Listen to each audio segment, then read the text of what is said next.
Hello everyone, this is the great Lord and Master, Osiron the Eternal, or the artist formerly known as the Great Roberto.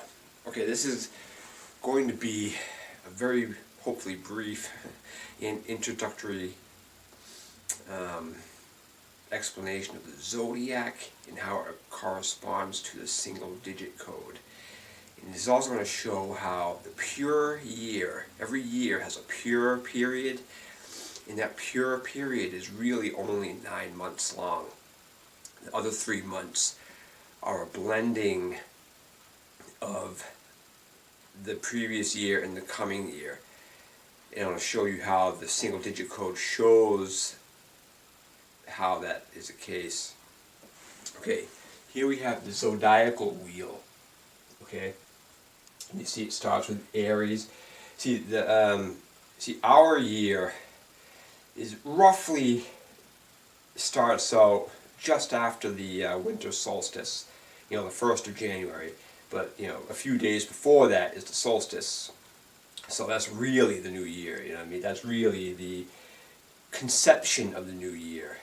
But the birth of the new year is in spring at the equinox. And that starts with Aries. So Aries is the first month, Taurus is the second, Gemini is the third, Cancer is the fourth, Leo is the fifth, Virgo is the sixth, Libra is the seventh, Scorpio is the eighth, Sagittarius is the ninth, Capricorn is the 10th, Aquarius is the 11th, and Pisces rounds it up with the 12th. But our year starts in Capricorn. It goes 1, 2, 3 all the way around and ends in December with the 12th. Well, as I said, we really have two beginnings to the year. See, this here, the one Capricorn, is the gestation, is the conception of the new year. It's the birth. It's the time when, just like a human, humans, parents don't fuck and then spit out a kid like 2 seconds later. No, human beings, they, do the deed and then they wait 9 months and then you have a baby. It's the same thing with the year. The conception of the year happens here at the death of the sun, the solstice, and then these 3 winter months is sort of like the womb of the year. The year is growing and becoming what it's going to be as the old year is fading away. You could even look at it as sort of like a transfer of power. The old year is transferring its energies and powers to the new year. And then with Aries in the spring equinox, the year is born. The official pure, clean year is born. So all the way from Aries, the 9 months, all the way to Sagittarius, is the clean, pure year. That's all its own. Like, in the case of 2017, this will be the pure year. And then from 2017 into 2018, it'll be the winter again, but it'll be the womb again. It'll be the darkness at the womb of the year. But now, the beautiful thing is this does show up in the single digit code. It sort of validates it and confirms it. Because we have, right here, we have Capricorn, which is January, and that is a 1, the first month is 1. But also, if you go by the Zodiac, it's the 10th month. And what does 10 do? 10 reduces to 1. So then it's, so 10 reduces to 1. Same thing with Aquarius, it's the 11th, but what does that reduce to? 2 in this second. Pisces, the 12th, is the 3rd month, 12th of the Zodiac, but 12 reduces to 3. And that validates that. And the interesting thing about Capricorn is you see in the wheel here, I have 2 symbols using Capricorn. I have the sign for Capricorn, but I also have the planet that rules it, which is Saturn. And Saturn is equated with 10. Now the interesting thing about that is Saturn. I also have each color that sort of most closely corresponds to the element, because Capricorn is Earth, so I use green for Earth. And Earth is, by rights, the element is a feminine by rights. So, but you're also seeing two aspects of the one. One is feminine, definitely feminine, as I show on my tarot in the True series. But 10 is a masculine expression of 1 and 0, which reduces to 1. It's sort of the illusion of matter, which I get into in greater depth in tarot and the True Tree of Life. So we see that here. And then, I use Aquarius as air, Pisces is water for blue, and fire with Aries is red. And this goes all the way around, and it does that. So, and you see the numbers here, I have each month labeled for both aspects of the year, our year and the zodiacal year. So Aries is 1 and a 4, Taurus is 2 and a 5. And you notice with all the 3 and 6 multiples, just like the single digit code in the Kundalini grid, 3 and 6 will always only be a 3, 6, or a 9 reduced. So we see that with Gemini, we got 3 and 6. You go over to Virgo, you got 6 and 9. Okay, you come down to Sagittarius, and you see 9 and 12, but that 12 will reduce to a 3. 9 and 3, and again with Pisces, same thing, 12 and 3. That 12 reduces to a 3. And the cool part is the tarot cards, the tarot trumps that lay out over the zodiacal wheel here sort of confirm the story too. Because you have the gestation here with Capricorn, and the card that sits here is the Devil,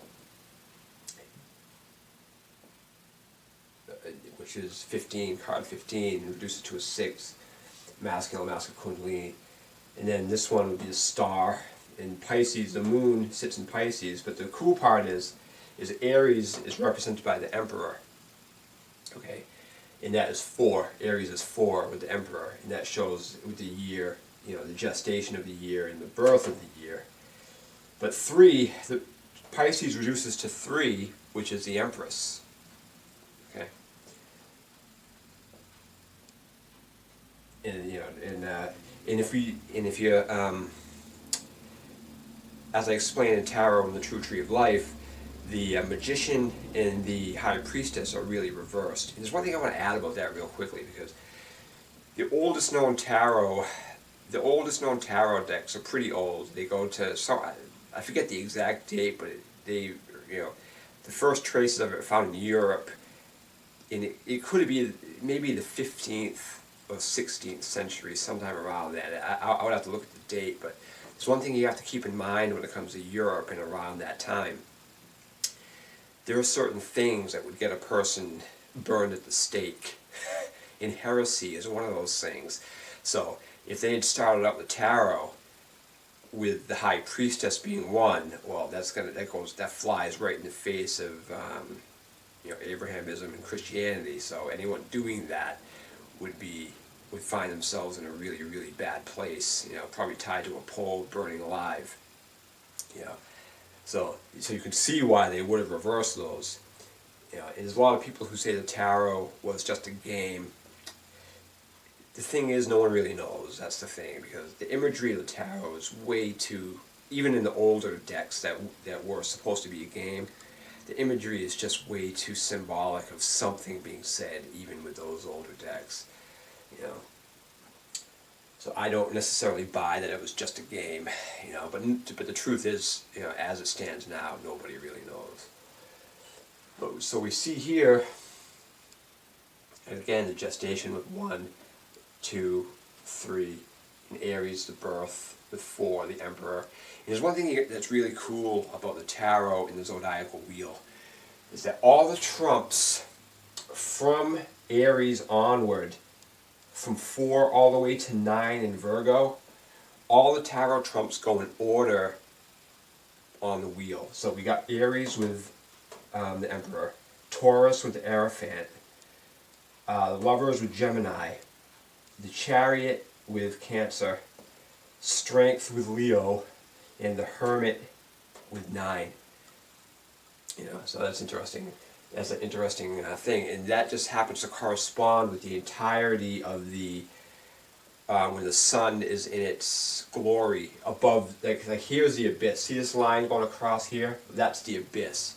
The sun died. The sun begins to descend into death in Libra below the abyss, and it finally goes with these 3 months to where it finally dies at the winter solstice, and then it begins its gestation in these 3 months of winter, and then it's finally born again in the sign of Aries.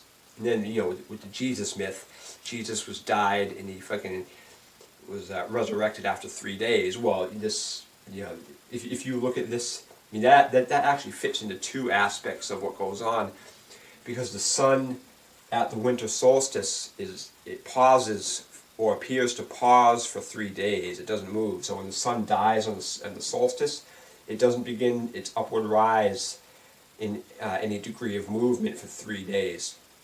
But then if you fractalize that out to the months, and you sort of refer to a month as a day, well, Jesus dies on the cross down here and isn't reborn again until after the 3rd day, 1, 2, 3, in Aries. Okay, so that's a lot of where the Jesus myth comes from. But again, the Jesus myth has a lot going on. I mean, the Jesus myth is also an internal process. Stab myself. The Jesus myth is an internal process of Kundalini awakening within man too. So, we see it in the sun and how the sun interacts with the year, but it's also within man. The Jesus phenomenon is with man. So you awaken your Kundalini, and the Kundalini arises up the spine, and your body becomes energized. And that's certainly not myth. Any person who has awakened Kundalini within their body, it's as real as anything. It's as real as this wall. You might not be able to detect it physically, but that's the nature of Kundalini. And I get into that in other videos. But so this is it. This is the zodiacal wheel. I'm hoping to keep this brief, but I think I already broke that pledge. But yeah, so that's that. This is how the zodiacal wheel corresponds to the single-digit code, and it shows how the year really has 2 beginnings and 2 ends, and that the winter months is actually a gestation period for the year, where the year is conceived at the solstice, but is actually born at the equinox. And then it spends its life getting stronger to its glory at the summer solstice, and then its strongest power as an adult, as they say, is in the summer months. And then Leo, is the element for that. There's one thing you got to understand about the elements too, about the each element. The cardinal element is the onrush of the element. It's like the feminine aspect, because Aries, any cardinal sign, Aries, Cancer, Libra, and Capricorn, these are all cardinal signs, the onrush of the element. Well, the cardinal signs are also occupied by the queens of the court cards, of the tarot court cards. So the queens occupy the cardinals. The princes, which are Tippereth, occupy the fixed or cherubic signs. And the reason it's called cherubic is it's a cherubic with a K, but it's really a CH, as in cherubim, the androgynous angel. So that's what that means when you say cherubic in the fixed signs. That's really an androgynous sign. It has elements of both masculine and feminine. It's a hermaphrodite. And that's why the fixed signs are the epitome of the element. And you see that with Taurus, that's fixed earth or cherubic earth, and that is the the purest aspect of the sign of earth. Same thing with Leo. This is the one that really drives it home, because no one's going to argue that Leo belongs in August or July or whatever month that is. Yeah, July, August. That's like the dog days of August, the hottest time of the year, and the sun rules Leo, and that's the element of fire, obviously. I mean, that sort of nails it home that the cherubics are the quintessence of the element. the purity of the element. It captures both masculine and feminine aspects. And the kings, my sign of Pisces, I'm a Pisces, the kings occupy the mutable position of the zodiac, and that means the exertive power of the element. So the element of water in the case of Pisces is transforming into what will be fire. And the same thing with air. The air is on its exertive force and it's transforming into what will be water. Same thing with earth. Earth will become air and fire will become earth. The fire of Sagittarius is transforming into the earth of Capricorn, which is feminine. So you got the king, the queen, you know, the exertive power into the feminine, and then you have the androgynous signs or the cherubic points of the elements, and that's how you read that. And the princesses occupy the season. So this is spring. So the princess of Pentacles rules the whole season of spring, and the Princess of Wands occupies the whole season of summer, and the Princess of Cups occupies the whole season of fall. And again, it's dictated by the element. And we see water. Scorpio is cherubic water. Well, you're going below the abyss into the waters, you know, and that's why that's like that. And then, of course, the Princess of Swords occupies the season of winter. You know, in the wintertime, you know, wintertime is famous for being, you know, a time of clarity. Like the air is almost always clear and crisp in the wintertime. Just like a sword is crisp and sharp, a sharp blade, or should be. So we see that there. So this is just a brief introduction into the Zodiac. I want to get more into the Zodiac because there's really a lot going on with it. And even maybe in a different video, I was hoping to do this now, but maybe explain why. Because one thing that people argue about, I might as well explain it now. One thing people always argue about is like, oh, the Zodiac can't predict personality types, it's fucking ridiculous. Well, it's actually not ridiculous. And I'll give you a brief synopsis of how that is actually plausible. Because one thing you have to understand, the Zodiac, like the stars of the Zodiac aren't what's doing anything. The stars themselves are just sort of like a reference point in the sky to determine where the sun is. The Zodiac is about the sun. You know, it's about the sun more than anything. Not the stars that are associated with whatever any given sign. So the stars don't rule you. It's the energy of the sun that dictates what's going on. So when you understand that, it becomes very plausible that during any given point in the year, the sun has distinctly different energies to it. I mean, in springtime, the sun is just coming alive. It's getting stronger and stronger. You know, in summertime, the sun is in its full glory, full strength. You know, in the wintertime, in the fall, the sun is losing its power. It's getting, you know, less strong. It's dying, basically. And in the wintertime, it's sort of the womb of, you know, it's after its death, it's in the darkest period, the stillness in the womb. It's, you know, it's getting stronger and stronger. But so if you understand that the sun is directly responsible for every aspect of life that we see on Earth, because these bodies of ours are basically solar powered. You know, without the sun, there's nothing. So if at any given point during the year the sun has different intensities and energies and angles to the Earth, well, it's very plausible that a personality type could be altered by that. And there's one thing you gotta know, if you start watching people and you start learning what their signs are, there's a couple signs that stick out powerfully as far as personality type goes. And one of those, above almost any other one, is Cancer. You start looking at who a Cancer is, and then you start learning what the character traits of a Cancer are. I mean, put it this way, it's pushing coincidence to its limits. Because Cancers almost exclusively are very, very emotional. You know, Capricorns are another one. Capricorn men especially, there's Capricorn men, they're very intense to say the least. You know, Scorpios, another one. Scorpio. I mean, once you learn Scorpios, especially Scorpio men, Scorpios have a personality that nobody else has. I mean, absolutely not. Once you start learning a Scorpio, you'll be able to tell a Scorpio a mile away. You know, really. So there really is something to that.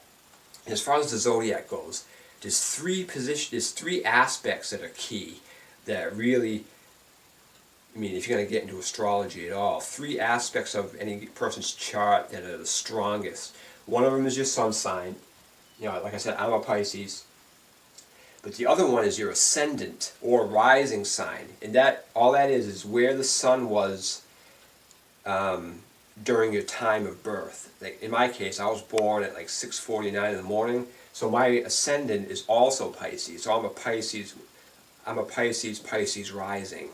That's what I am. I'm a Pisces and Pisces rising. And again, the intensity of the sun during the day in a 24-hour period is going to have different attributes. I mean, the sun in the morning is not the same sun in the evening. And the sun in the morning isn't the same sun in mid-afternoon or at midnight. For those people who were born at midnight, well, the sun has been out of sight for hours at that point.